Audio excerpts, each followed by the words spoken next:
And ladies and gentlemen, we are now live on Facebook. We are now live on Twitter. We are now live on YouTube. And I'm really excited about our guest here. In fact, I'm so excited I even put on a good shirt. Usually when I speak with people here live on Facebook and Twitter and YouTube, I've got a wrestling shirt on. I've got maybe a sports hat on. But this time we got somebody on here who's doing a great job out there. And he's got a good message out there, especially for the people of Queens and the Bronx. As far as we know, depending on obviously what takes place here in this goofy redistricting process to take place. But he is also by day a public defender. He has also done a lot for animals, and he's doing a phenomenal job in advocating, again, for the people of Queens and Bronx. He's the Libertarian Party's candidate, and I'm looking forward to sharing his story and all the great things that he's doing out there on the campaign trail. So without further ado, here on the News Report, the number one global news show and SportsWire Radio and sportnarium.com/player and live on all of our other dials. That is candidate for Congress of the 14th Congressional District, Jonathan Howe. My friend, how are you? I'm good, Tom. How are you? I've never gotten quite that introduction before, so thank you very much. You know, I know that you're a politician or a prospective politician, but I do a lot of sports, obviously. We do a lot of wrestlers. In fact, we have a world champion in England tomorrow, and we're so used to doing those intros, whether it's for our wrestlers, our boxers. I have a soccer player who's a national champion coming on in a few hours, and we're just used to it. So at this point, I figured, you know what? Why don't we just give it to Jonathan Howe? It's not every day that I'm going to speak to a congressional candidate. Who knows? Maybe you'll be a congressman in 10 months from now. So obviously, I wanted to give you that. So who knows? At least you'll remember our conversation. But I mean, to be clear, I was not complaining.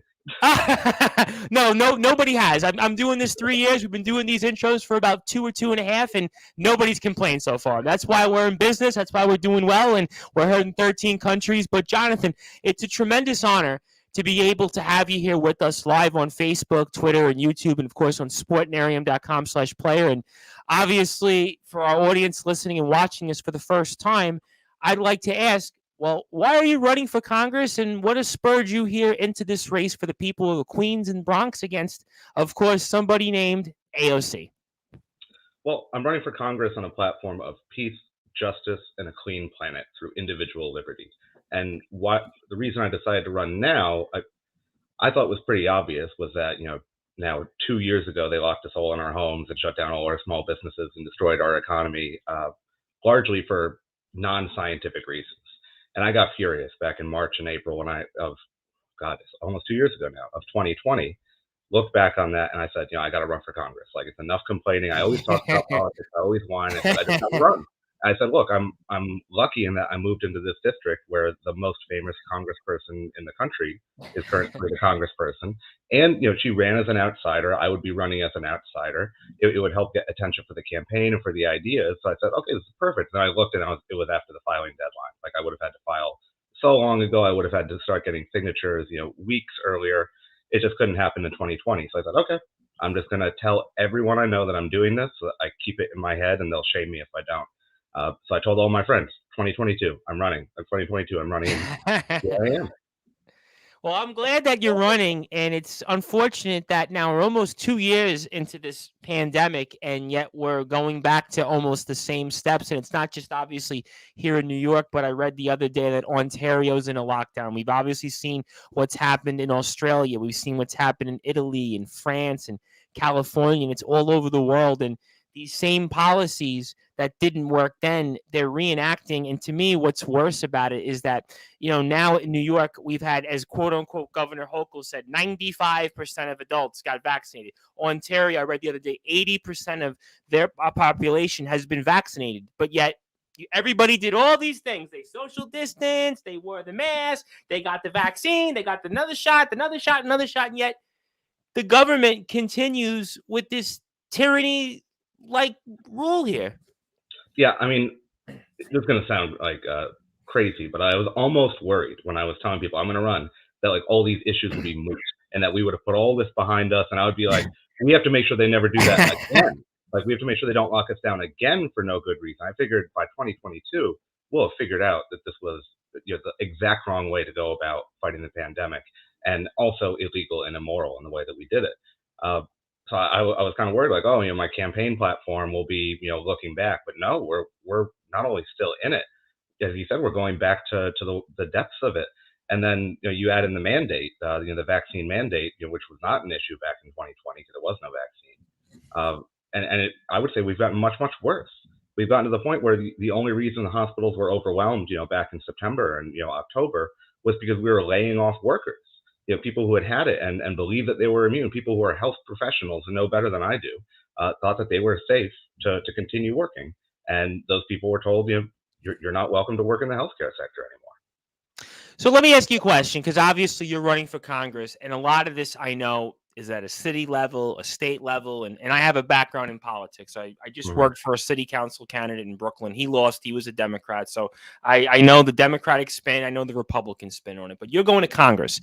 Congress is a different ballgame. So obviously nobody's happy, at least from our end of it, about what's going on. But I'm curious, let's say you get elected to Congress. Jonathan Howe, you're in there. You're representing the people of the Queens and the Bronx, so far as we know. And then obviously you're going to go in there. You're not going to be a member of either party, which I think might appeal in a lot of different ways. But so you go in there, you go to Congress. What are we going to do to fix this problem? Because I have a feeling that our politicians, especially in New York, are going to still continue these same policies. So just to back up to the beginning of your question, when you're talking about Congress or a state, a lot of these are city mandates or they're a state mandate. But the 14th Amendment says that Congress needs to enact, our rights against the states as well, and against, others. So it is definitely within Congress's purview to say that you cannot have a mandate from the state to require that. So just to hit on that issue. Sure. So, what would I do, in Congress? How would I get anything done? What's his name? Justin Amash.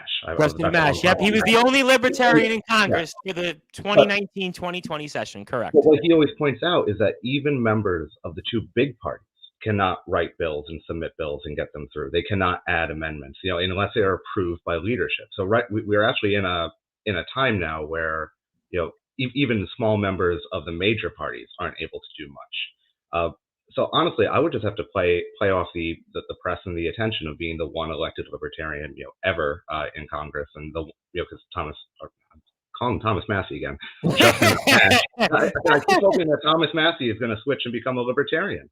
Like I would hope he would. I mean, at this point, but unfortunately, in his state, he pretty much probably has to be a Republican to get elected. Whereas you, at least, there's people I think out there that when you say, "Oh, libertarian New York," you know what? They're much more receptive, I think, at times than a Republican, because there's always that stigma of being a Republican. So you know what? Yeah. Maybe you have a better chance here, because especially in your district, I think of places like Astoria, I think of places like Long Island City or Woodside, or I think of places in the Bronx. They might be more receptive for a number of different reasons to you, let's say, than whoever the Republican is running against AOC.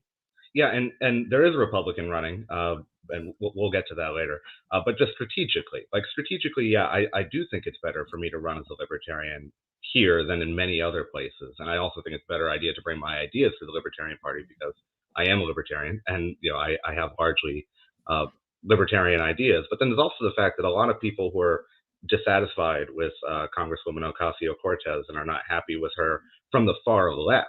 Like, far left people are unhappy with her because she's supporting giving money to big pharma, and she's supporting funding the police more on Capitol Hill, and she voted to, or she either voted present or to sell weapons to Israel, and things like this, which she ran on, which she was really big on. There's a lot of crossover between those far left people and libertarians. We're anti-war, we're anti-drug war.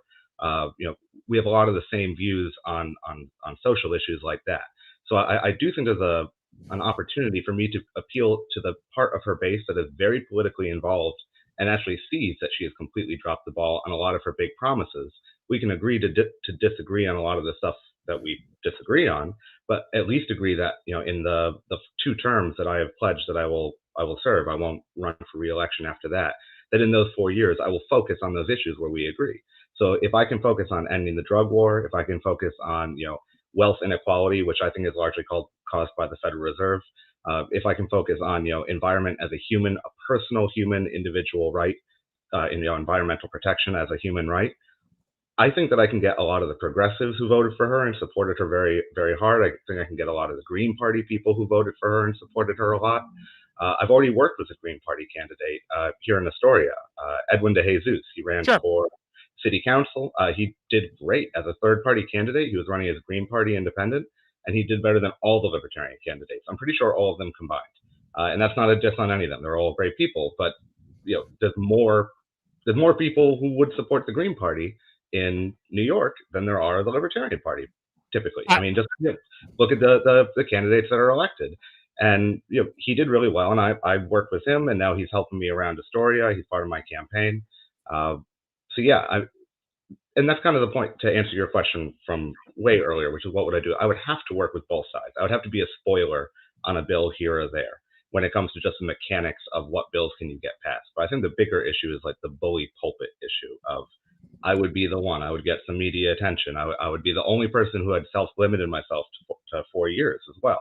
And so I could get some attention off of that, burn it out, bring attention to the issues that I think are important, and then, hand the reins over to whoever, gets elected. Well, I'm going to get to some of those things you said about your opponent, and I'm going to get to some of the things that you've also said in terms of some issues that are important to you. But I couldn't agree with you more on term limits. And I know that the governor has proposed term limits at the state level, but I want to get to why I think it's important on a personal level. Because what happens a lot of times, and the reason that I think that we're in the predicament that we're in, not only in New York State, but I think also across the country, is that we have people that they just never get out of office. They never leave. Famously, we had a guy, Charlie Rangel, who was in Congress for over 40 years. I live on Staten Island. I had a state senator, John Markey, that was in office for 50 years. And this guy, again, people would say, they loved him, but he was endorsed by the Democrats, the Republicans, the conservatives, and nobody ran against him because you couldn't run against him. So my problem has always been that why should I continue to have this service where these politicians treat it as a job, they treat it as a career?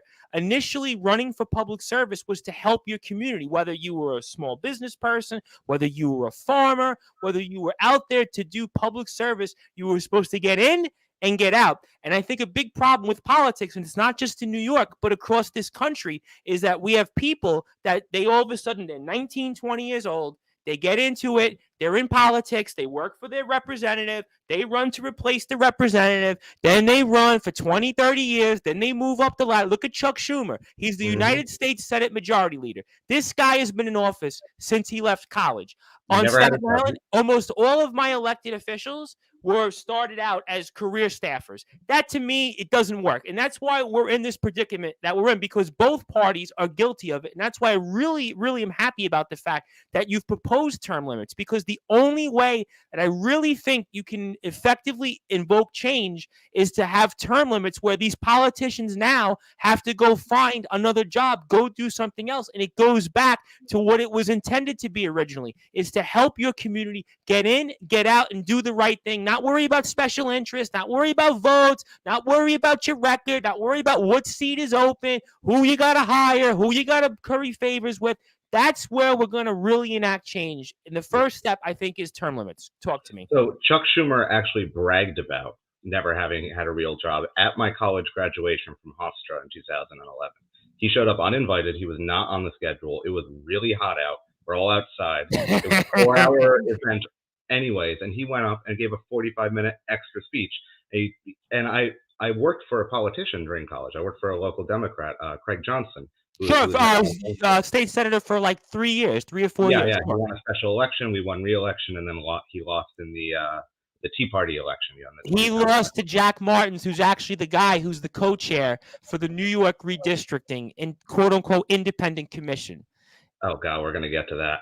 Okay, yeah, so he came, he gave the speech, he brags about how he never had a real job and how he traveled the world, and then he went and got into politics.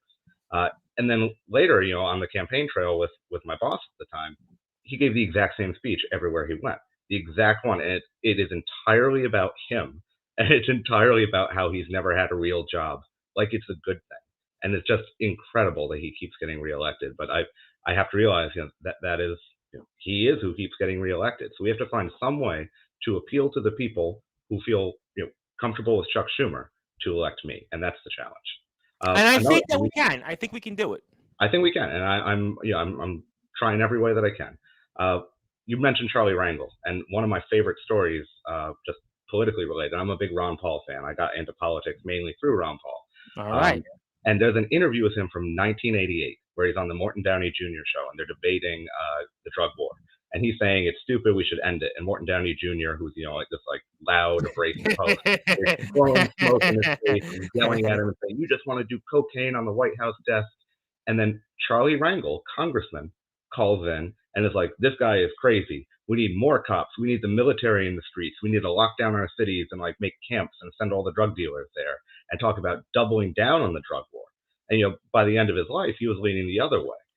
And not only is that indicative of how wrong the major two parties were for so long, because I think it's clear now that we need to end the war on drugs. It's been a failure, but also about how they will just switch positions when it's convenient and never actually publicly announce it. The Democrats never publicly came out and said, "Okay, now we're in favor of legalizing marijuana." There was no shift. It's just as popular opinion shifts, they just kind of sneak in there and do it. Whereas the Libertarian Party, I think one of the benefits is, what we believe. We've believed it since 1971. You can go and read the original Libertarian list. There's a few things on there that don't really fit anymore, kind of like anachronisms. And it's almost identical to the one that we have now. It's almost the exact same platform. And a lot of it are things where people have moved towards us. We were calling for ending the drug war then. We were warning about inflation and the evisceration of the working class through the Federal Reserve System then. And it's coming to fruition now. We're seeing the damage from it now. Oh, absolutely. No question about it. And I've always seen eye to eye with the Libertarian Party on many issues, not all the issues, but many of the issues. And I always like to say, in my opinion, the Libertarian Party, at least in New York, is the honest party, because the Democrat Party, we know what they're about. The Republican Party, again, full disclosure, I've worked for a Democrat and I've worked for a lot of Republicans. And I can tell you, as you know, you worked for Senator Johnson, you saw what it's out there. The Democrats and the Republicans, they're essentially the same thing. One might have a little bit of a different ideology. The Conservative Party, they are what they are. The Working Families Party, they are what they are. But the Libertarian Party, to me, has always been an honest party where, you know what, if you believe certain things, you're welcome to join. If you believe in other things, you're welcome to join. If there are things you disagree with, you're still welcome here. Whereas if you look at it now, I think both parties do not have the big tent anymore. And the other minor parties I mentioned, they don't have any tent at all because they're operating basically to wag the dog of the other party. So I think what also benefits you here, especially in this race, is that you're going to be the guy, I think, that can help the Libertarian Party, because obviously we know that we have to get ballot status again. We know that we have you and a few other candidates, namely Tom Queter running for the state Senate, and of course our governor candidate, Larry Sharpe. So for you, I have to also think that this race, you're also in it to be responsible to help the Libertarian Party get back its ballot status that it deserves. Yeah, so let me just quickly shout out both of them. Tom Queter is an incredible person. I got to meet him at the Libertarian Summit a few months ago. His speech was great. We got to hang out after. He's really a wonderful guy. Yeah, we've had him on here. I interviewed him last year. Quite a man. Quite a man. I think it's Tom for 52. TomFor52.com is his website. And then Larry Sharpe. I did an event in the Bronx a few months ago at this point, and there were some people there, and I polled them. I said, how many of you became libertarians in New York State because of Larry Sharpe? And 80% of them, of the people who were there, raised their hand and said, yeah, I did. So Larry Sharpe is, the best thing that's happened to the Libertarian Party, especially in New York, for a long time. He's exactly what we need. I will be honored when I win this election to call him a constituent, at least until he moves to Albany after he wins his election. Because he does live in the district. So that's one. Hopefully, that's one ballot signature down. You have it exactly right. We have to build off each other.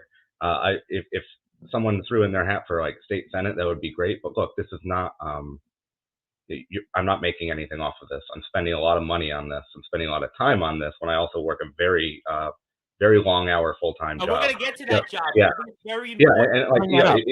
It's a lot of work. So I understand why the 25 libertarians in the district or whatever it is aren't all jumping to run for office. I get it. And it's even hard now. If I want to hold a a fundraiser somewhere to hold one indoors, make sure everyone's vaccinated, especially among libertarians who like herding cats. And I am protesting the vaccine mandate. I do not show my card anywhere, so I haven't eaten indoors, pretty much anywhere. There's 1 or 2 places that will let me in, but I've not eaten indoors since, September, for a while now. So I've been cooking a lot. So, for a libertarian, if you're going to hold up to those types of things, if you're going to protest these rules, you can't even have a fundraiser at like a bar or something. Those things are ruled out. That's typically what libertarian fundraisers are. But yeah, we have to build off each other, and there cannot be a better wake to be in than Larry Sharp's. He goes everywhere. Like you will see him live stream from 4 different counties in one day, and then he'll be back in his studio that night to do another live stream. Like he's just always going. So yeah, we have to work together. If anyone is thinking about running for any office really in New York City, feel free to reach out to me. I will put you in contact with the right people if you're running as a libertarian, especially. But really, any third party. We do need third party unity, and I know some Green people. I know some people who I at least have contact information for the movement for the People's Party, which is an exciting movement that's starting. So yeah, if you're interested, it's not too late. It's just about to be. But reach out to someone, find your local affiliate, run for office. We got time still. We got, I think, about another 7 or 8 weeks until petitions, and who knows what's going to happen with that. We're going to get to that in a few minutes. But obviously, I want to make sure also everybody goes to how2022.com for more information. That's how2022.com for more information on Jonathan Howe, and find out why you need to support this guy, why this guy is going to go out there and be honest. He's going to give us good government, honest representation. He's going to fight for our rights, fight for our freedoms. He's going to be somebody that's going to help you on the left, on the right, in the middle. This is the kind of person that we need all too often. Our politicians, they have failed us. Look at the climate that we're in, especially in New York. You don't want to give this guy a chance. Clearly, you're okay with the status quo. Clearly, you're okay with your quality of life the way it is, where your kids are having to get booster shots and your indoor diners are going to have to say, show the papers or else you can't go in, or the way it's going right now. Our politicians have failed us. Jonathan Howe is going to be that guy to do the things that we need necessary to turn our state and save our country for sure. And I want to also shout out Artie Sintef, your campaign manager. And of course, I want to make sure Artie gets a huge shout out because he's doing a phenomenal job now with the Suffolk County Libertarian Party. And they have been, just listen, of all the Libertarian parties out there across the counties, they're the county that's putting the work in. They're the county that's going out there and making sure we have candidates. They're the county that's going out there and volunteering other places. I mean, we all need our other counties across the state to be like Artie in his leadership. So I want to make sure we shout out Artie Sintef, and obviously you can get in touch with him also on Twitter as well at AS1338, also on Facebook as well. Also like the Jonathan Howe for Congress Facebook page as well, also Twitter for more information, how you can get involved and help this guy get to Congress and do the right things that we need necessary. Jonathan, I do want to bring up the Redistricting Commission because I kind of touched upon it and it's at the top of my mind, and I'm upset. And I'm upset because once again, it's the same shenanigans, the same tricks. You know, I go back, you worked for Senator Johnson, right? And I've been in politics probably just about as long as you. And I remember Ed Koch had a press conference at City Hall many, many years back. And it was like Frank Padovan was there at the time, and Marty Golden, the Democrats were there, all these elected officials of all the parties that said we were going to have an independent redistricting process. Then what happened was they reneged on it. Then in 2014, we voted on a constitutional amendment to allow for an independent, quote unquote, nonpartisan redistricting process. Then the legislature last year votes on a thing to try to usurp it. It gets voted against, and now we're at a point where they've submitted, there's their first map they've submitted, actually second one. We're going into it. The first one's going to go to the legislature, and now it looks like, after what I've heard from Governor Hochul, and I'm sure the rest of the legislature, we're not getting an independent redistricting process. Now, this is going to impact you and a lot of other people who want to run, especially as challengers, because we know, at least from the past, especially how Albany has done things, it's always an incumbent protection plan. Redistricting is not about constituents. It's about an incumbent protection plan, because what they do is they sit in a room and decide, okay, your district's Democrat, my district's Republican. Or now that the Democrats are in full control of the Senate and the Assembly, they're going to maximize their opportunities. And they'll give a few crumbs to a few Republicans, like Tom Queter's opponent, Fred Akshar, as an example. Right? Not to give him any credit, but that's what's going to happen. This is a problem, Jonathan, now, because I highly doubt we're going to have a quote-unquote independent redistricting process. And what's going to happen is people like AOC are going to go to Senator Mike Gianaris, who, by the way, is actually a big part of this redistricting process, who is, again, in your district. And they're going to make sure they can do whatever they can to protect your opponent and make sure to protect themselves, because they don't want real challengers. And they're not about party. They're not about compact, contiguity. They're not about ethnic backgrounds. It's all about a protection plan to protect themselves. Talk to me about, you got to be upset about this right now. So talk to me about it. So I'm upset because of the process, and it's a horrible one. I mean, it does not really affect my district directly. Like, they do not see AOC as an incumbent they need to protect. I mean, they should, because I'm coming for her. You know, I'm running for this. They don't see me as a threat yet. When they first put out 2 draft maps, I think back in September, one of them is essentially what we have now, but like moved around here. I'm talking about around my district. It's essentially what we have now. A little expanded down here, a little expanded up in the north. The other one, they kind of did one that made a lot more sense than the current ones, where I live would have been like the East River district. So it would have been like Astoria down through Williamsburg even, and like down almost to to like the Verrazano, like maybe like 20 blocks north of there. So they kind of had like more contiguous together districts. So that, I think that was like, here's what we should do, and then here's the politicized one, and keeping it much more close to what we have now.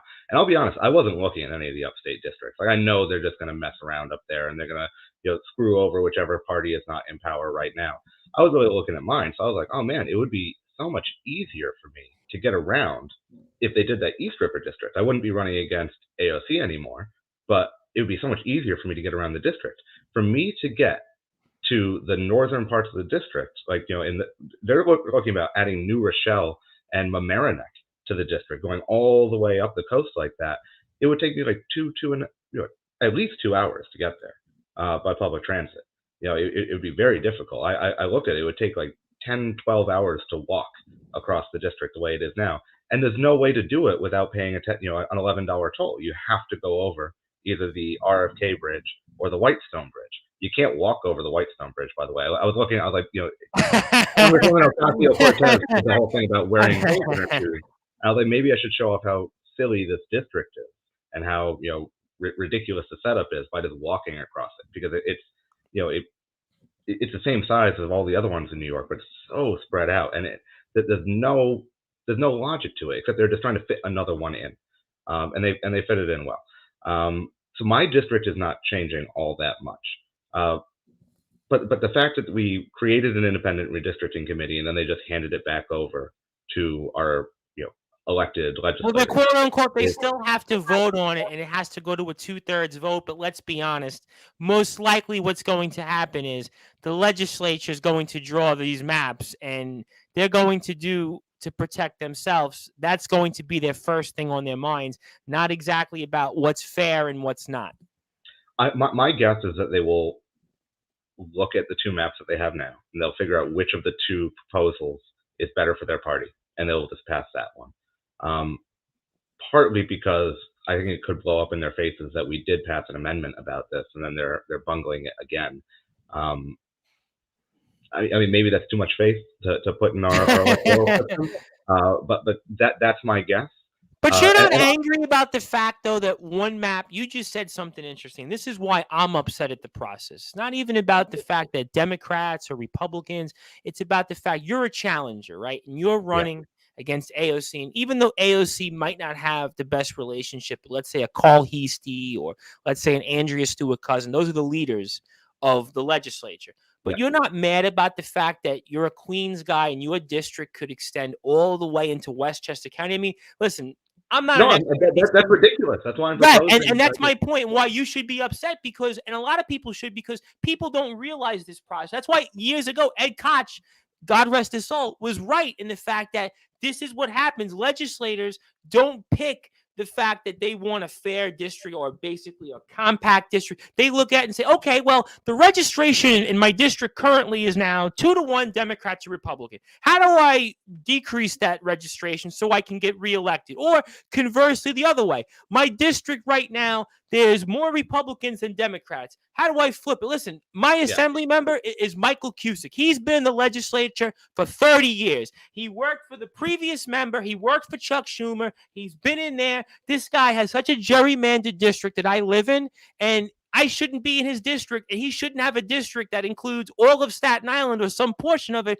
He does, so we can get reelected. But his district now that I'm in is more Republican than it used to be. So this guy, if he gets the pen, he's going to be like, you know what? I got to make sure my district adds more Democrats, because on top of that, he's the Democratic Party chairman of Staten Island. So to me, every little legislature of these 150 assembly members and 63 senators, they're going to think the same way. And that's why I'm upset about this process, because it's a joke. It's a disgrace, because all it does, it impacts challengers. It impacts people that want to run and go out there, because what's even worse about this, Jonathan, that's why I'm going on a tangent about it, because you have to get these signatures to get on the ballot. You don't think for a second that they're going to make this process as hard as possible, and they're going to kick the can down the curb as long as they can, because they don't want any challenger to run, because they're going to want it where they can basically get a free ride, because these legislatures, your Congress member, your state senator, your assembly person, they don't want to be held accountable for the job that they have done and the destruction that they have put in the predicament that we're in here the past 2 years. That's why I'm upset. Yeah, I mean, politics and electoral odds is literally the only thing that should not be considered ever in drawing these districts. But the reason I guess I'm not like fired up about it this very moment, or at least not as fired up as you, is just that I figured that this independent committee was already doing that they were already drawing. They drew the two radically different maps back in September, and one was like, this one makes sense, and the other one was pretty much what we have now, but gerrymandered to grab those extra votes you're talking about.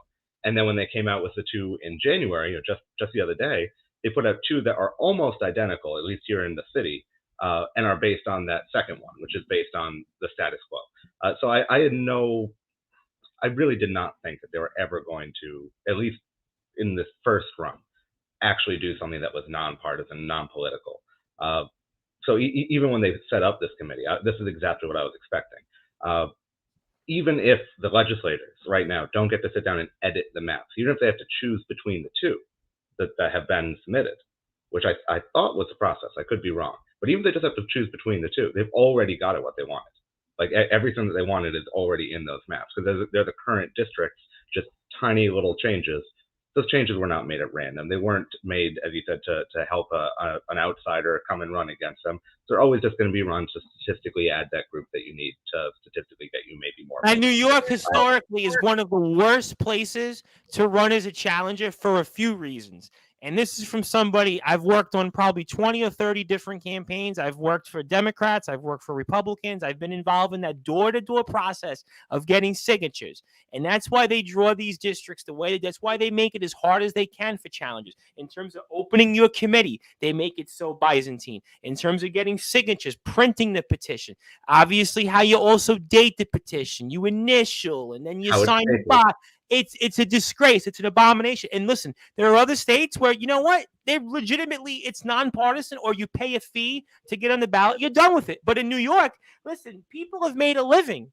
Full disclosure, people have made a living off this process. Election lawyers, people who go out and get the signatures every year. I mean, listen, I can tell you firsthand, I mean, there's a lot of horror stories out there. That's why they've made this process the way it is. And regardless, this commission was a joke. It's never going to happen. What's going to happen is, again, the legislature is going to get to edit these maps. Yeah, you might be right that you might get one map that's better than the other. But at the end of the day, the process isn't really about the people. It's about the politicians. And an independent commission should be people picking the districts, people drawing them, and people saying, you know what, my neighborhood should be completely the way it is, or the demographics should be close to the way it is, so people can know who their representatives are, and then they can figure out, okay, this is my process. That's why politics here, people have so little trust and faith in it here in New York. But I want to get back to something about speaking about faith and trust in something. And I think it's important to point out because you're actually a public defender.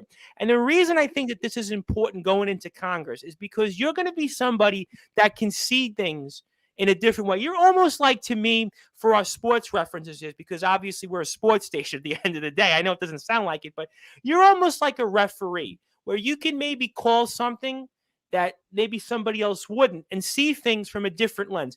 Talk to me about why that is important in terms of the person you are, and also when you go to Congress and fight for us, why your background is your day job of being a public defender is important. So as far as what it allows me to see that other people wouldn't, just like you can write a really nice sounding law, like do not do bad things, and get it passed and everyone votes for it. But how is that enacted?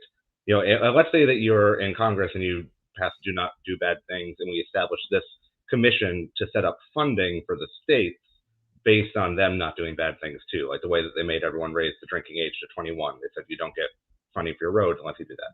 So how is that actually put into action at the state level? How do they interpret bad things? How do they interpret do not? These are all things that judges struggle with. And so I work in Bronx County Family Court, and so I hear words like imminent risk a lot, and neglect a lot, and abuse a lot. Well, what does that mean? Like it sounds really nice to say we don't want kids abused.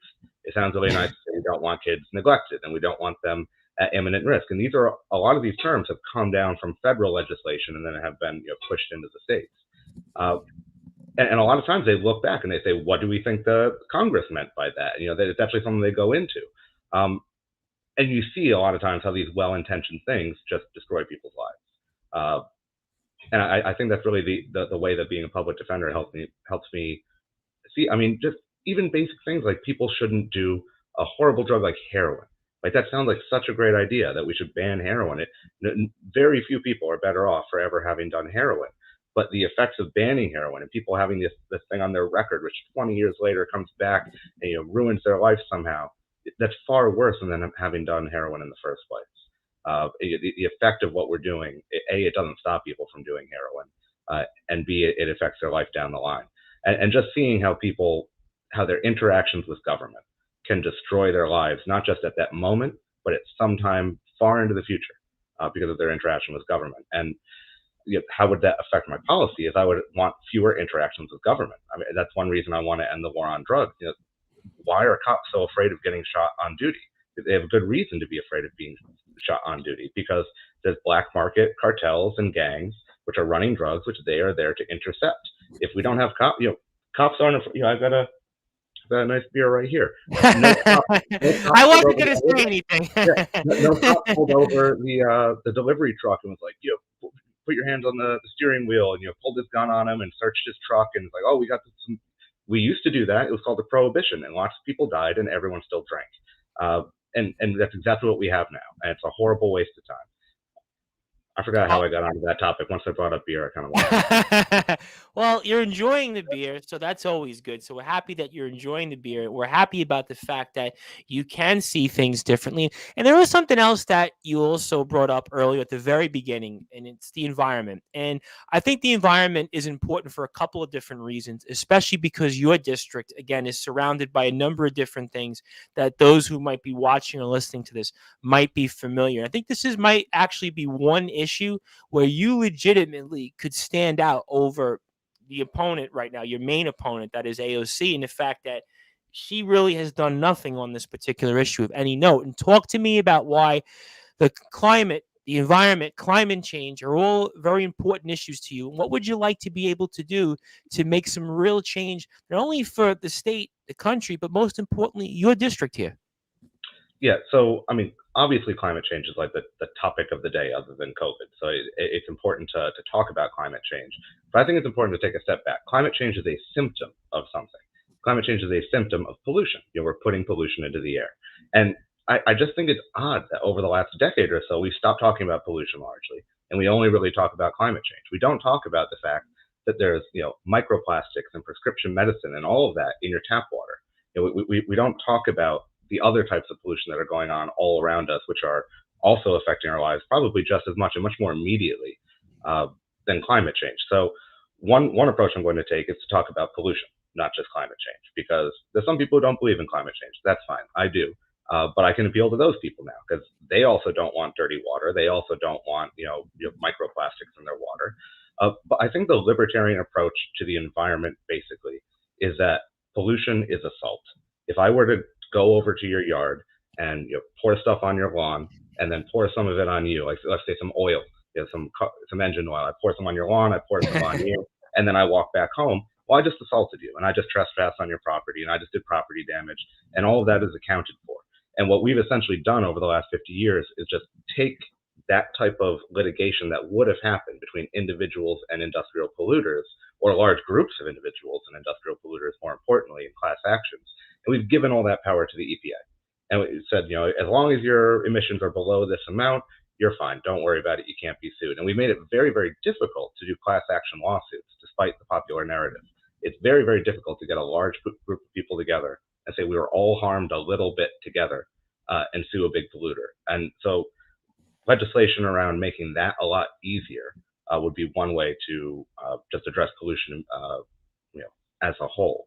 But really quick ways just to stop emissions, just to lower emissions, two really quick ways we could do is energy subsidies. We do all these energy subsidies for oil. We have all these tax loopholes for oil depletion, blah, blah, blah. We have to get rid of those. They were never fair to begin with. They are subsidies. Like even the loopholes are subsidies. Oil should be more expensive. Like it should be, and the market would adjust for that. We would already have more electric powered cars and more hydrogen power and that type of stuff if oil had been more expensive all this time we weren't subsidizing. But the other one is to reduce our military footprint. The military is the largest polluter. The U.S. military is the largest polluter on the planet. So we need to reduce our military footprint. We don't need hundreds of bases in Europe and in in South America. We don't need all these bases overseas. We don't need nearly as many people in the army as we currently have now. We can reduce that massively. We also have to stop selling bombs. Bombs cause climate change too. We need to stop selling those to other countries and having them drop it on people. I mean, that is a literal destruction of the environment. So it's almost a little too literal for this discussion. Well, I hope you don't drop any bombs on us, Jonathan. Congress controls the funding of the largest polluter on the planet. And we just voted to increase their funding by another 10%. The most recent military budget increased it yet again. We're not in any wars.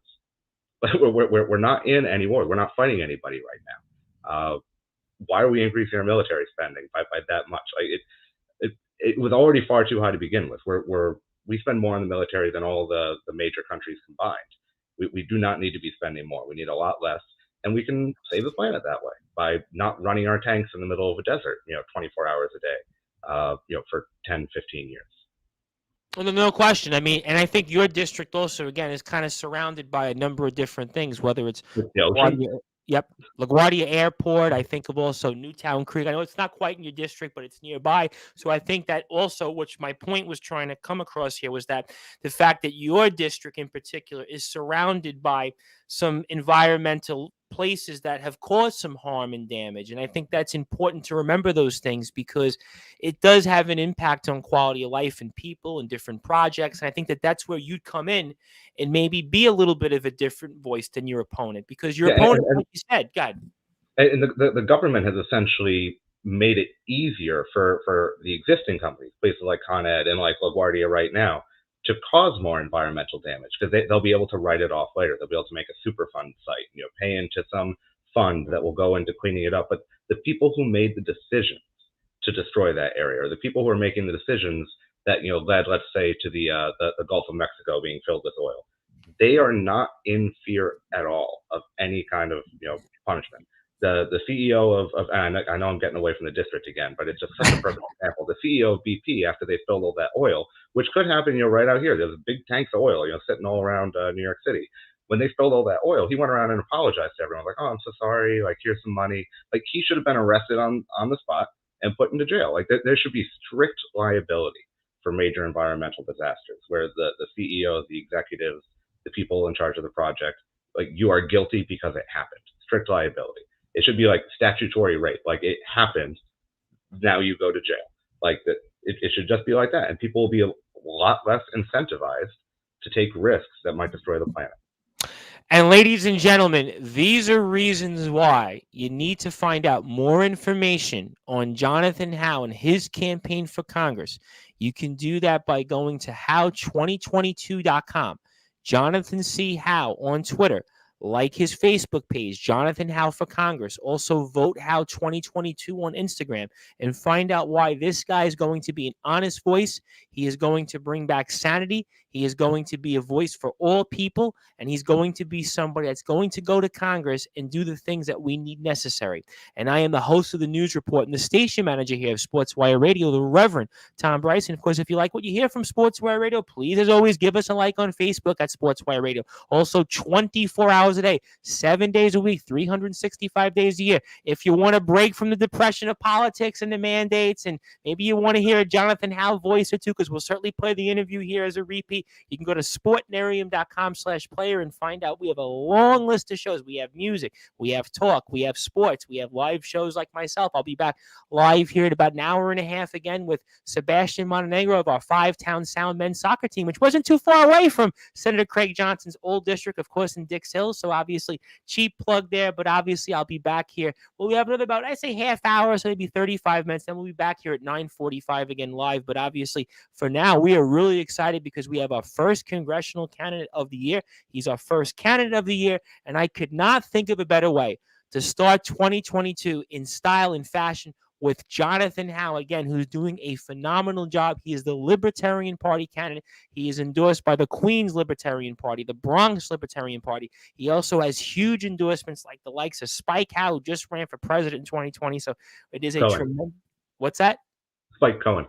Okay, Spike Cohen. My apologies. You know, when you just go on and we go with it, then obviously we are very honored to have Jonathan Howe on here. And I do have to bring it up then because, well, we just did bring up Spike Cohen. Well, so apologies, Mr. Spike, for that. But obviously, what does it mean to you, though, to be endorsed by somebody that ran for president in Spike Cohen?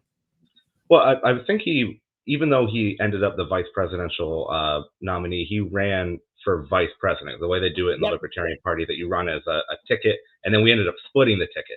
So he was running under Vermin Supreme, who's a known character. I know Vermin Supreme very well. Yeah, I didn't know. I knew who Vermin Supreme was, but I had never heard of Spike Cohen until the Libertarian. We nominated him, and so I started watching interviews. I was like, I really like this guy. Like he's talking the same type of common sense that people like Larry Sharpe talk. Like relating libertarianism to everyday life, and marketing to people who don't just sit around talking about libertarianism all the time. So I really enjoyed him. I was honored to vote for him, and then I was even more honored when he came to Astoria, met with me, and endorsed me. It meant a lot. I always say, like, I rarely get to meet the people I vote for. Unless they're my friends, because I have never voted in 10 years for a Republican or a Democrat. So what I normally do is write in one of my friends' names, someone who I know lives in the district and could technically win. I will write them in. So I meet a lot of my friends. So I actually do meet a lot of the people I vote for, but only my friends. So it was someone that I actually wanted to win, that I voted for, not only like in my presence, but there to endorse me. It was humbling, because if you can't tell, I'm a politics nerd. I wasn't going to say anything. And listen, I haven't brought up Star Trek. So I certainly can sympathize with that, even though it's not my main hobby at the moment. I have a long accomplished background on it, especially here on Staten Island and in Brooklyn. And I can certainly sympathize with you in the fact that you haven't got a chance to meet anybody you voted for, because my representatives, by and large, I think there was one time maybe I think I met the person that I voted for, and I worked on his campaign for state assembly a while back. Otherwise, my track record, I would say, in my 15 or so years as a voter is about the same as yours. My state senator, I never vote for. My assembly person, I never vote for. My city council person, I never voted for. My congressional person, okay, that may be my one exception, but even then, I'm not thrilled with my congressional member, but that tells you my track record. It's about the same as yours. So, I mean, I can pretty much sympathize with all those things. But getting back to you and this race, and there's a lot of important things that I want to get to, and I want to try to do it in as quick amount of time as I can. But also, I know that you kind of touched upon it in foreign policy. And Mhm. this is a big deal where you're a congressional member, where you can really stake out what you believe in. And this is where you're going to have a big say in things. Talk to me again. You kind of touched upon it very briefly, but this might be where you have a big difference, even with your main opponent, and that's AOC. And I keep saying main opponent because there is a Republican in the race, but I want to stress that your main competition is AOC, considering the district that you're in. But talk to me about some of the things you'd like to do when it comes to foreign policy if you're a member of Congress. Well, I'll tell you what I won't do. I won't vote to invade any country that has not invaded us. I will not vote to bomb or to sell weapons to another country, to bomb. In fact, I wouldn't vote to sell weapons to any other country on behalf of the U.S. government. I wouldn't approve any such vote. I think that our foreign policy has been a massive mistake, at very least for my entire lifetime, but probably for much, much longer than that. Probably a century. I mean, I don't think that would be an exaggeration. World War II maybe being an exception, but we set that up through bad foreign policy with how we got involved in World War I and wrote that treaty at the end of World War I. So we really need to take a big step back and take a look at what we have done, how it has failed, how much money has been wasted, how much of our economy is now hopelessly dependent on having a constant war machine, and we have to be able to start weaning off of that. Military contractors, defense contractors, the people building the bombs, selling the planes, making all that type of stuff are a huge chunk of our economy, and we need to start weaning it because it's not productive. It doesn't make anything. We're not feeding anyone or housing anyone or selling anyone anything of use that can bring value to the world when we're making bombs and guns. So we need a massive reduction in spending. We need to, as I said before, bring the troops home, not just from war zones, but largely from most of the European continent. When we put troops on people's borders, they get upset, and we showed that back in the '60s. We had the Cuban Missile Crisis when they put missiles on Cuba. We got pretty upset at the Soviet Union. We see that happening right now in Ukraine, where we still have NATO, which was made to fight the Soviet Union. Now we're fighting Russia, which is a much, much lesser threat than the Soviet Union was. In Korea, the same thing. Yeah, Kim Jong-un, horrible person. I don't like him at all. But we're pressuring him to make these nukes by having military bases right on his border. Like, what do you expect him to do? Like, he knows that if they go to a democratic election, he says, "Okay, we're all free now," his people are going to come murder him. Like, he can't give up that power, and so he has an enemy over here. He's going to focus on propagandizing against that enemy, and you can just get a pair of binoculars and climb a mountain in North Korea and look over into the U.S. military bases in the south. It's not that hard. We have a massive presence over there. We don't need any of that. We have missiles that can go around the world in a couple of hours. We don't need permanent bases in all these places. All it does is antagonize people. And it costs a lot of blood and money.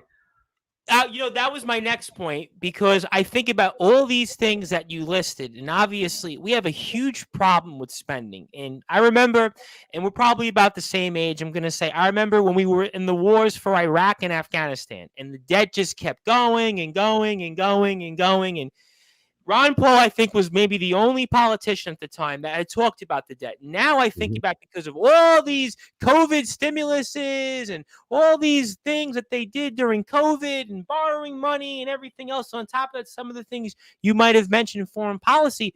The last I read, our debt was $29 trillion. Now, at some point, I'm going to have to assume that we're going to have to pay that, or at least focus on that.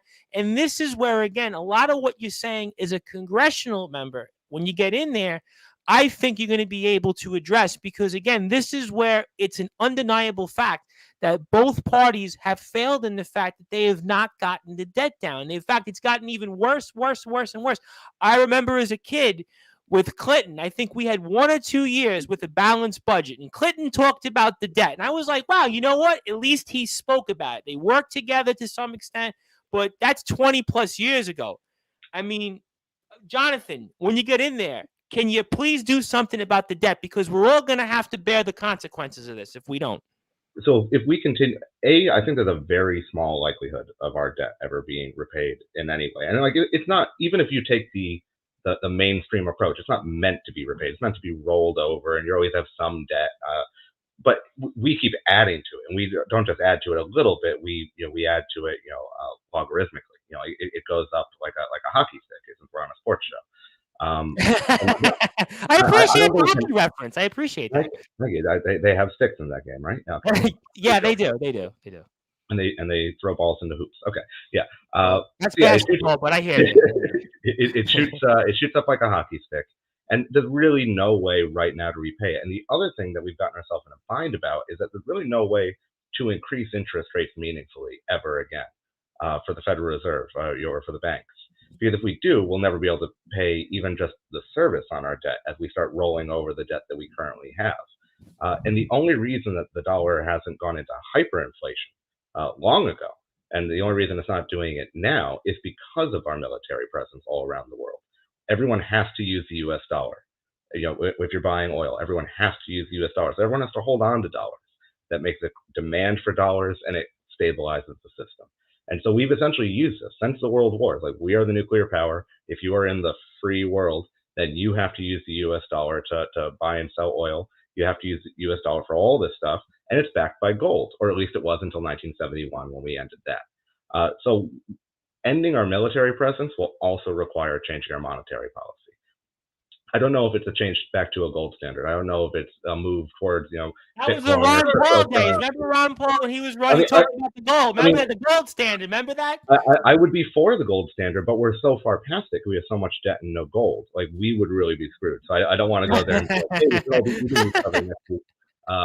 So I don't think it's possible at that point for us to go back to the gold, but we need to have some kind of standard that our money is based on, something that it is redeemable for, or at least some kind of market for how much the money is worth. So you could still have a banking system where you can create money out of thin air by lending it, but the interest rates have to be based on supply and demand. So if it's a bad economy, interest rates would go up, and if it's a good economy, they would go down because there's less risk. But what we do is, when we have a bad economy, we lower interest rates. So it's a riskier time. It's cheaper to take a risk. And so people take cheaper, bigger risks over time. And we keep building this bubble, and not just a bubble, but what do you call it? A house of cards, a tower of cards. I think it's worse than that, because remember, the interest rates have been lowered going back to, you remember, the end of George Bush's presidency. That was 2007, 2008. We've gone essentially 15 years now with interest rates the way they are now. Eventually, I mean, you've kicked the curb so far down the road that eventually something has to give. That's why I really think that this is a big problem here with this economy, because you talk about the debt, inflation. Again, another thing, we're seeing that right now. I went to a bar and bought, for takeout, I bought 2 hamburgers and fries where I live. I paid almost $30. 2 years ago, I paid $21 for it. So automatically, that's where one-way inflation has showed significantly, because, again, gas prices are another example of it. So that's why I think it's really important about some of these things that you've said, because we do have to get down our problems. And again, politicians have said, oh, we got to spend our way out of things. It never works. It was an article in the New York Post about 13 or 14 years ago when I was in college. And it said, I still actually have the clipping. It said, spending is the problem. People don't want to see, at the end of the day, spending the way it is. If they saw how their money is being spent, people would throw out every single politician. You know why? Because in Congress, they have a thing called earmarks. And essentially, that's the way, pork barrel, all these different things that I know that when you get elected to Congress, you're going to be honest and only spend our money when it's necessary. But there is something that's important to you, and I would be remiss if I didn't mention it. And it's something that a lot of people actually may not know why it's important, but you're going to tell us why it is. And that's currently a state law that has banned the sale of flavored vapes. Talk to me about that law. Talk to me about how can we adjust it and how it would actually help, you think, the state's economy. Well, vapes have been attacked from every level, and I don't really use a vape. Like, if a friend has like a weed vape or something, I'll have a little bit of that, sure. From time to time. But I'm not a big vapor. But I've never smoked in my life. So I know so many people, especially when you work. I worked in a bar for a long time. Before law school, I was a bartender. I bartended some during law school to help pay my way through. And you hang out outside after your shift and everyone is smoking. And, by the time I was done bartending, pretty much all those people were vaping. And, say what you will about vaping, it is definitely better for you than smoking. So I'm like, okay, this is great. We're making progress on, the issue of, nicotine addiction and of, lung issues. Like, this is great. People are making a great health decision. Wonderful. And then flash forward a few years, and the federal government and state governments, especially in New York, are doing everything they can to cut down on it. And then when you realize that the companies that are like lobbying the FDA to get approval only for their vapes are the tobacco companies. It's R.J. Reynolds. It's the same people trying to push you back into smoking cigarettes because they're better for their bottom line. And it's just incredibly frustrating. And especially when we're in a health emergency, when it's a respiratory virus, which is, affects your lungs, do we really want to be telling people to move away from vaping and back into smoking? Because the reason they vape is because they're addicted to nicotine. So that's the likely thing that's going to happen. They're not just going to stop vaping now if they move from smoking to vaping. And it's just one of those so plainly obvious, stupid decisions. It's one of those so plainly obvious, stupid, and corporate motivated decisions, because R.J. Reynolds wants to come out with only their version, get it FDA approved. Well, no one else can get FDA approved, and that's the only vape that's sold. That it just seemed like something to get angry about. And then I noticed there's all these vape shops in Astoria, and they're not supposed to be selling flavored vapes anymore. They're all having a lot of trouble. At some point they're not going to be able to sell a lot of these vape machines because they're not FDA approved, and they're going to be in a lot of trouble. We have this great economy of small shops, small business owners helping people make a healthier life choice, and the government has decided to attack them. And I literally the most consistent group of supporters that I have found is when I walk into these shops, they say, "Hey, I'm running for Congress as a libertarian. I want to end the all the FDA regulation of this stuff, and I'm going to lobby against, because it's a state issue. I'll lobby against the flavored vape ban." They're like, "Yep, you can put up a sign here. Come in here. We'll hand out your stuff." Like, anything for that. They jump right on board. They're single issue voters. If you feel like your life has been saved by vaping, you should be allowed to vape, and that person is likely going to vote for me now, because it's a no nonsense libertarian position to take. Like, this is like free votes right there. We want liberty for you not to get lung cancer. Well, I think every libertarian candidate should be running on this, because it sounds to me, again, why I've always kind of liked the Libertarian Party. In fact, I was at the dinner table right before Christmas, and my brother, who's a union transit worker, and he'd always been kind of aligned with the Democrats, you know what he said? He said, "You know what? The Libertarian Party, at least they're out there. You know what? I'm coming over to their side, because they're at least for freedom. They're at least for giving you a choice. I got kids and I don't want to get them vaccinated." He was going on about and talking about everything when it comes to mandates and the small businesses, and even with his union. And I think that, again, this is an issue and an example. I think a lot of people, especially in your district, who might say, "You know what? I'm a Democrat, but I might want to hear what Jonathan Howe has to say," because they may not be comfortable voting for a Republican conservative. They might not even be comfortable for voting for your opponent. And I think that this is where I think you could make a little bit of a dent, make a little difference. And again, any campaign that's successful, you have to find pockets or clusters of people to be able to align with. That's how anybody does it. Whether it's an incumbent, a challenger, you have to find areas where you can expose your opponent. And I do want to bring that up and talk to me again. Your main opponent. I know there's a Republican out there, but I really want to focus on AOC, because everybody knows AOC. I could go and knock on every door humanly possible right now in my own neighborhood. If I bring up AOC, they're going to know AOC. So AOC is like, listen, it's like talking about a professional athlete. It's like talking about a celebrity. It's like talking about a movie star. That's what AOC is about. And I'm not going to ask you about AOC in Florida without a mask and her boyfriend. I'm not going to ask you about those things. But what I do want to ask you, and the most important thing, is that talk to me on where you would differentiate between yourself and AOC when you get elected. Well, let me just say this. You were saying earlier that it's a really hard district for incumbents because of how it's designed. Like, you can't take mass transit around this district. You can't really walk across the district. There's no easy way. And she did run an outsider campaign. So that the people of the 14th Congressional District are very open to radical change. Okay. They're very open to someone who has the goals that she said that she had, running as an outsider, getting into office. So, like, what was the basic premise of her campaign? It's actually exactly what I said when I first came on. It was peace, justice, and a clean planet. Now, she put it in a different way. She would say Green New Deal. She would say police reform. She would say, whatever she would say. She puts it in different words. But if you really boil it down, that's what she was selling to people.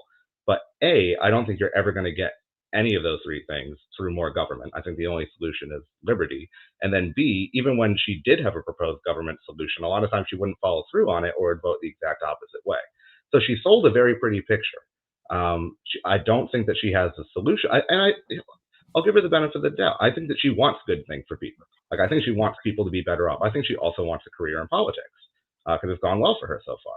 But I think, I don't think she wants people in slave camps or any of the stuff that you'll hear a lot of stuff on, Fox News or OAN.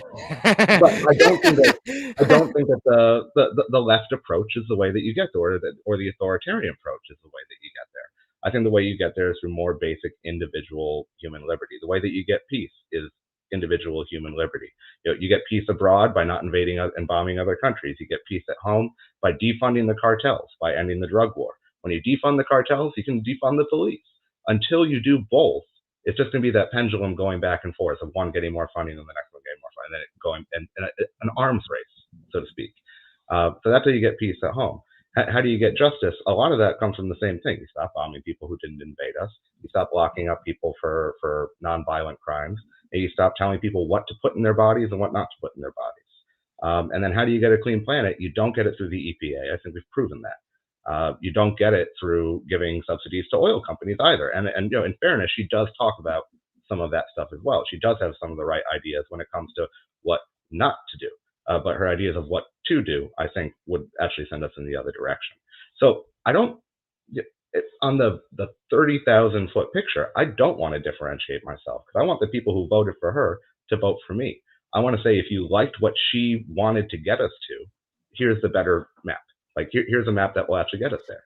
She doesn't have that. She has talking points, and she's very good at it. She's obviously a hard worker. She did cover the whole district and beat a very entrenched incumbent. He was the chairperson of the Democratic Party, and he was essentially like the number 2 or number 3 person in all of Congress for the Democratic Party. And this was a guy that, when they had the last redistricting in Albany, they asked him in terms of how to draw these maps. I mean, Joe Crowley, his family goes back in politics many, many, many, many moons. His cousin was Elizabeth Crowley, a council person. Obviously, Walter Crowley, they're synonymous with politics. So the fact that she beat somebody that everybody said, oh, he's a shoo, and nobody even knew who this woman was. I mean, so from that standpoint, I could appreciate the fact that, well, you want to win the same way, because I think a lot of people, and this is even Democrat or Republican, I think that what they took away from AOC was the fact that she won it by just going out there and putting a message out there. She related to the person that was disenfranchised in politics. And what is the theme of our conversation that's been, whether it was about redistricting, whether it was about term limits, whether it was about the economy, whether it was about the environment, whether it's about your own candidacy. It's the fact that there are a lot of people out there right now who are disenfranchised. And to me, the climate in a lot of ways is no different than 2018. It's a different realm of it because people are now saddled with COVID and lockdowns and mandates, and people are depressed. There's mental health fatigue, whereas in 2018, it was predictably a new president and people clashed and different things. But the sentiment for outsiders, maybe you have a point. Maybe your message is relatable now. Maybe people are willing to give you a shot because AOC is no longer the outsider. She's been there almost 4 years. She can't claim the mantle of an outsider because we see the squad. We've seen the amount of money that she's raised. And one reason that I think also, before we go and get closing thoughts and a few other things, and I think your candidacy is important and advocate. It's 2 things, but I want to get to the main thing first that's about your candidacy, and it's ranked choice voting. And I think this is where, in a district like yours, if we had ranked choice voting, I think we could get more candidates that want to run. I think in New York, that ranked choice voting would be a significant benefit, not just in the way they did it with the Hokie primary for the mayoral race and the other races, but talk to me from your vantage point, maybe for your race or frankly for anybody else's. ranked choice voting, why it's important to you. So I think ranked choice voting, or there's also other alternatives out there like star voting and things like that. I think they're important to get people used to putting their vote next to a name that doesn't say Republican or Democrat. I don't think they're like the pill that will fix everything. I think people have pointed out a lot of problems with both of them and how they also still favor the main two. Okay, well, they're the main two candidates, so they're going to be favored. But it just if you've never voted for another party before, which that's true for a lot of people, or you switch at some point, you vote down ticket or down ballot, just having to fill in, be like, oh, who do I like second best? It stops becoming so much of a team sport. Like if you're only like I'm from New England originally, if you're only a Patriots fan, you don't really care who's in the Super Bowl if they're not in the Super Bowl, unless that's whoever beat the Patriots. And that's kind of how we've gotten to at this point. We even trade players and trade ideas like teams trade players. You're not you're not rooting for the local team when you're rooting for the Patriots. You're rooting for the corporation that has hired all these people to come play for them, and then they switch them sometimes. It's like in sports, the analogy is you're rooting for the laundry. You're not rooting for the player anymore, because in sports, nobody's really loyal. There's very few instances where somebody plays their whole career. So that's the analogy. And that's exactly what it is with politics, because the Democrats will be the anti-war party, and then they'll be the pro-war party, and the same with with drugs. They'll switch back and forth. There's switching ideas and positions like teams switch players. And people are hooked on, not hooked, that's a bad word for it, but people are used to voting for their team. And I think just giving them the option to have a second best. Well, there's another team I could vote for. Well, what do they believe in? I think that's the big advantage in the short term of ranked choice voting and star voting and things like that, and other types of runoff voting. I don't think it would fix the problem overnight, because I still don't think the Libertarians or Greens would be most people's second pick, because they're not their top pick. I do think it would be a step in the right direction, though. I support it, and I think in the long run, it will be how we get to having like a stable government with more than two parties. But I don't think it's the way that we get like the first Libertarian into Congress or the first mayor who's a Libertarian or something like that. But you might go at a local level. Listen, Artie Sintef in Suffolk County, right? In his county, he might be able to win a town council race. He might be able to win a board race. There are a lot of these counties upstate.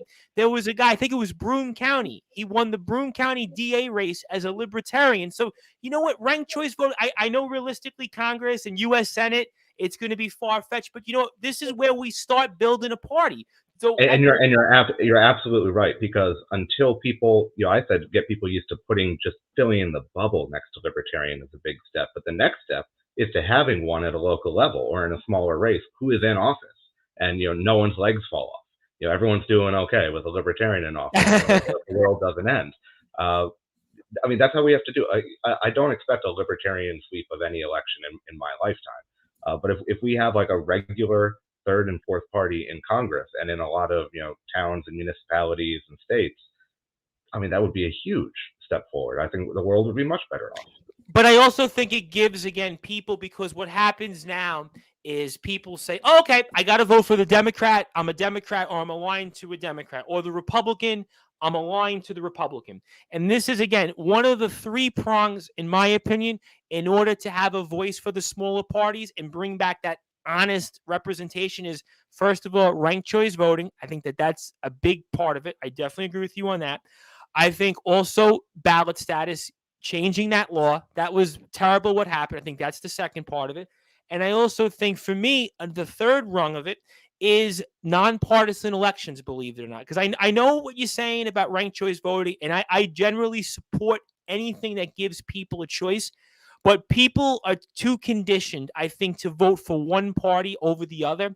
And I think the only way, especially in a place like New York, where you have very, very heavily Democratic counties, but also some Republican counties, the way that we can truly enact change, where people can say, you know what, I want to tackle the debt. I want to tackle climate change. I want to tackle, let's say, issues, whether it's funding our government, our schools, or whatever it might be that's important to that municipality or that person.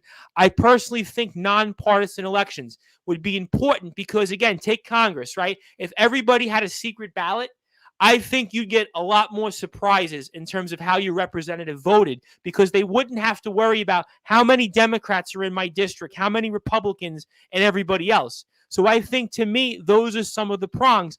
I mean, campaign finance you could throw out there, but I think realistically, you're never going to take money away from campaigns because it costs money. I mean, AOC raised, again, a godly amounts of money, and the Republican who ran against AOC, I mean, he had, what, $5 million and got 26%. It doesn't mean anything. So we know that, unfortunately or fortunately, depending on how you see it, money is going to be there. But I think the way that we can get people like yourself in there is ranked choice voting, because what that also does, again, on a second point, is that people now, if they're voting, say, you know what?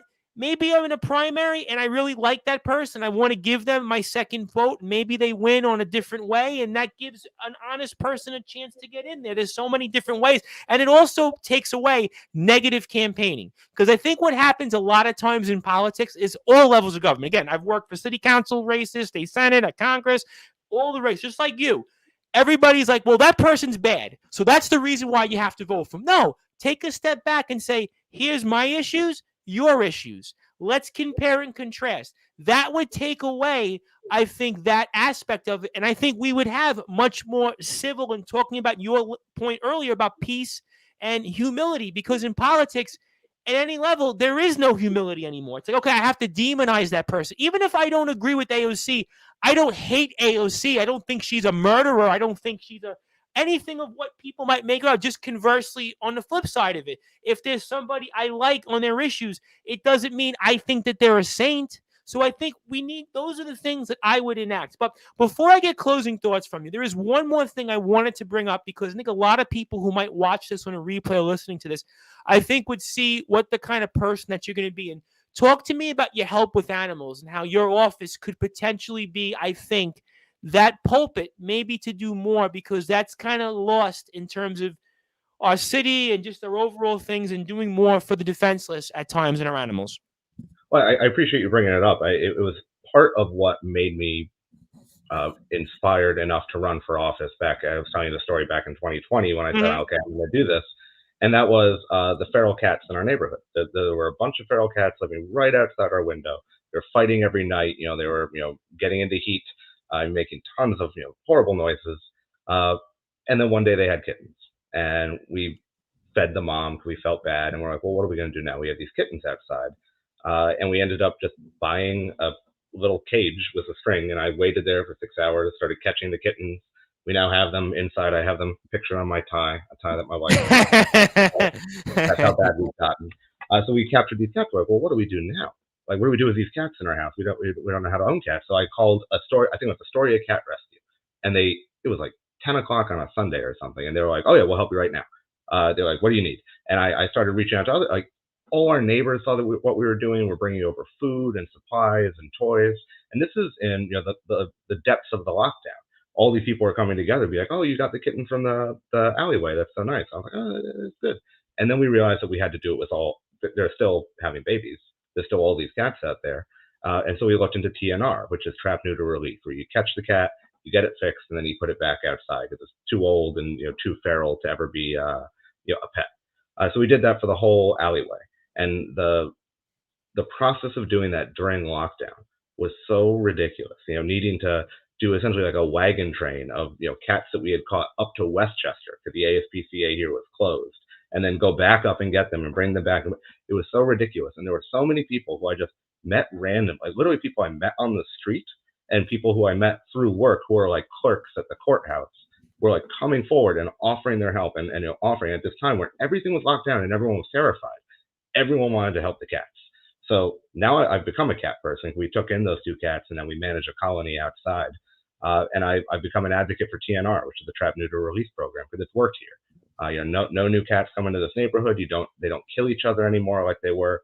You don't find dead kittens on the sidewalk during the winter. That horrible stuff that we had to put up. You have to see, and the cats don't have to suffer out there, and it's much better that way. So I've become a big Trap, Neuter, Release advocate. I don't think as a politician I can shout out a specific charity or group, but you should look into your local TNR certification groups. If you see feral cats in your area, it's a lot easier now because the city is reopened. You can rent traps from the ASPCA. You can trap them, bring them there. They fix them for you. It's free. They give them a rabies vaccine. They give them a bunch of different vaccines for cats.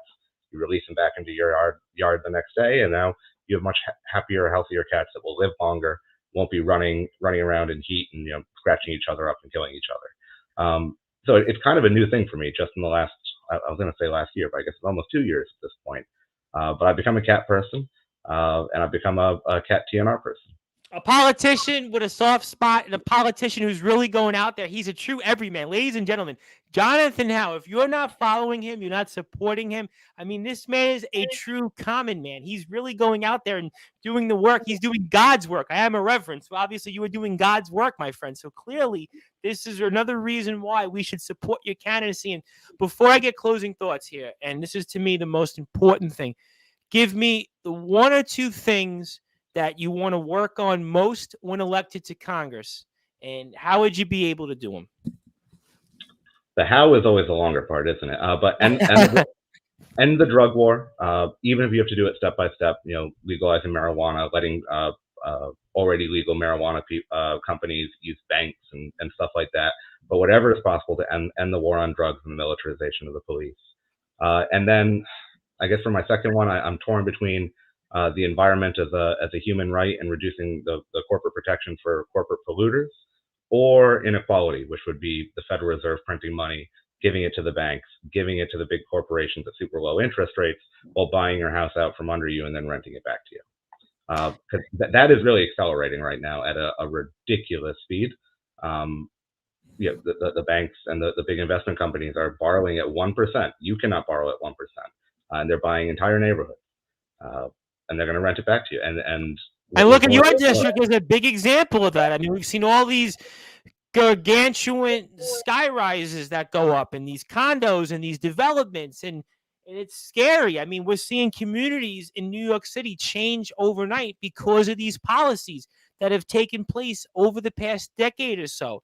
And this is something that people, they don't realize it, but when you see it over time, it's really important. So I think at the end of the day, I could certainly agree with you on that. I certainly think mandates, please do something when you get elected to Congress. I have a feeling in New York, we're still going to be dealing with mandates. So when you get in there, I pray.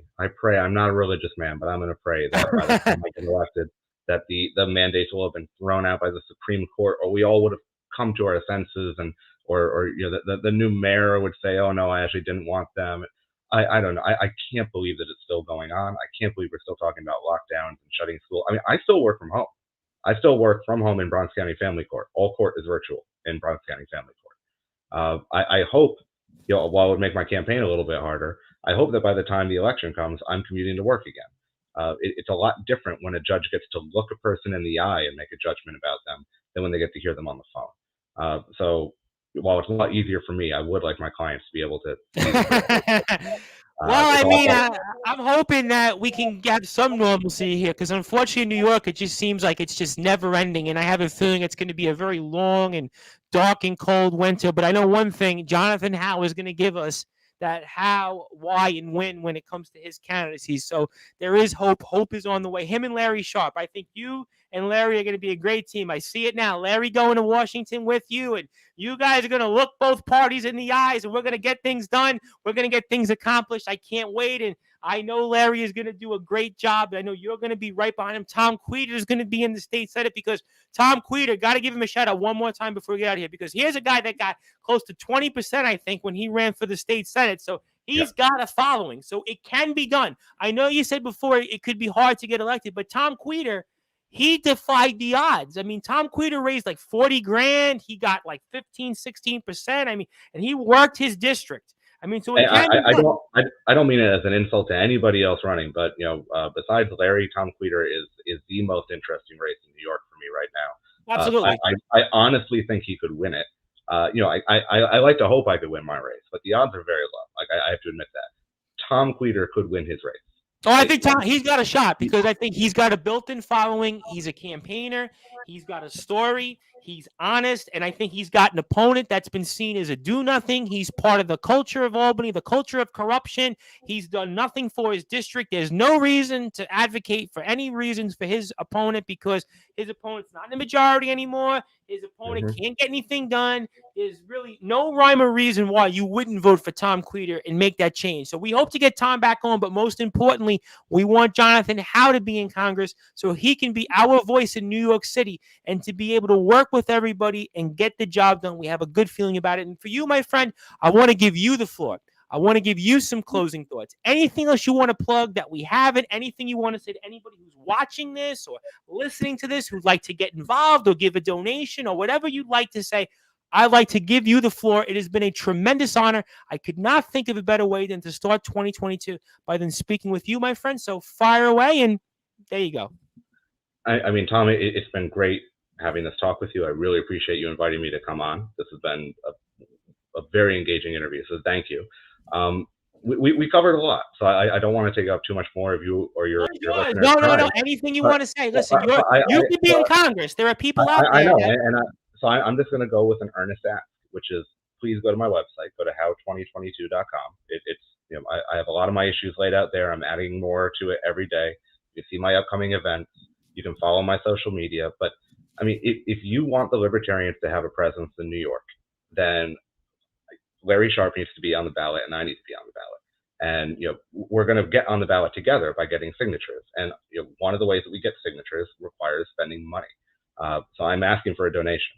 If you are out there and you want the Libertarians to show up on your ballot ever again, really, we have to start working on it now. So even a small donation of $5 or $10 really goes a long way as far as hiring people and getting the supplies needed and all that to get out.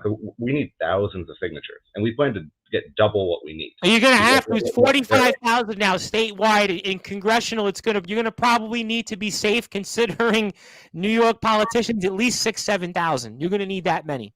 Yeah, we aim to get at least double what is required, and and honestly, we need money to do it. So please go to how2022.com. Give a few dollars. I'm not doing this to be a politician. I'm not a politician. Politics should not be a career. It should be an insult. If you have been a career politician, if someone calls you a career politician, you should be insulted. Like that should be the worst insult you can give to someone. Amen to that. And I think that if you're not in my district, if you're not in New York 14, you should ask anyone who's running for your district, why haven't you self-imposed a 2-term term limit on yourself? If you think this is important, if you think that politics shouldn't be a career, why don't you impose a term limit on yourself? People could say, well, you can still just run for a 3rd term. Well, I'm making sure I mention this every time repeatedly in every interview. If I do run for a 3rd term, I'm shooting myself in the foot here. I don't know if you want me to sign something in blood or what I have to do. But we should all be asking all of our elected officials, why do you think it's okay for this to be your career? Like, as you said earlier, that's not how it used to be. It's not how it was meant to be. And it's not working out the way it is. So it's disgusting. It's disgusting. Listen, in Staten Island, where I am, it's the Republican council members. They worked for the previous council member, and they're proud about it. And the people that were in there, they did nothing for us. My assembly member, my state senator have been in office combined 40-plus years. 40-plus years. My congressional member has been in office now going on 12 years. And the person that she's running against, he was the congressperson before that. He just worked for Joe Biden. I mean, it's a joke. I mean, listen, I could go on all day about it. And it's everywhere. It's not just Staten Island. It's not just Queens. It's not just Brooklyn. It's everywhere in the United States of America. That's why we need term limits. And that's why Jonathan Howe is the person that we need. You got to donate. I have my full support. I'm giving him to. I will definitely donate. You have my word. You have my full support. Whatever I can do, because we need honest representation. And it's never going to change unless we put our voice out there. I had one friend of mine, very quickly before we go here. I had a friend of mine who's a security guard. He was complaining about all the mandates and all the people that he's a security guard. All of his friends are being laid off. And I said to him, well, you know what? You got to go out there. You got to vote. You got to go vote the people that you know who are part of this. You got to vote them out, and you got to go put your shoes out there, knock on some doors, and go help people like Jonathan Howe. They're going to go out there and make that change, because all too often we stay, my person's bad, or we complain and we don't do nothing. And I'll be guilty of it. I worked for a person that ran for city council as a Democrat in Brooklyn. And I don't want to say his name because he's a friend, and he was texting me, and I said to him, you didn't fight against the mandates. He was complaining about all the mandates, but I said, you didn't fight. You didn't speak up. You had a chance as a bully pulpit to go out there and fight, and you didn't do that, and that's why you lost. So anybody who's listening and watching this, if you are fed up with your government, if you are fed up with what's going on by Mayor Adams and Kathy Hochul and Chuck Schumer, and most importantly, AOC, get out there, go donate to Jonathan Howe's campaign, go donate to other candidates, go out there, because if we don't, we're going to have mandates forever. We're going to be in lockdowns. Your kids are going to have to wear masks. You're going to have to get 6 and 7 booster shots, and you're going to see the debt keep going up because of these ridiculous wars, all these different policies that have failed us. This is why, ladies and gentlemen, I am honored to have had the opportunity to speak with Jonathan Howe. Go to how2022.com. Follow him on Instagram at VoteHow2022. Jonathan C. Howe on Twitter, also on Facebook, Jonathan Howe for Congress. My friend, keep up the fight out there. I'm looking forward to having you on here in the near and distant future. Go get him out there, and thank you for your time. Happy New Year, and thank you for this opportunity once again. Thank you, Tom. It was an honor. As we're here on the News Report, the #1 global news show with candidate for Congress of the Queens and Bronx areas, that is Jonathan Howe. As I am the host of the News Report and the station manager here of SportsWire Radio, the Reverend Tom Bryson, will be back here in about 45 minutes or so with the captain of our 5-town Sound men's soccer team, the Hudson Valley Intercollegiate Athletic Conference champions, who were #1 in the nation and finished 3rd in the USCA as they went to the national championship game. That is our captain, Sebastian Montenegro, as we were just with Jonathan Howe, candidate for Congress in the areas of Queens and the Bronx, also public defender, advocate, and a Libertarian Party endorsed candidate. So go to how2022.com for more information. We'll be back with everybody here in about 45 or so minutes. So thank you, everyone, for watching. And if you're on sportnarium.com/player, hang on tight. We'll be back here on Facebook, Twitter, and YouTube in 45 minutes, and on sportnarium.com/player. I'm the host of the Sports Report and the station manager here of SportsWire Radio, the Reverend Tom Bryson. Thank you. All right.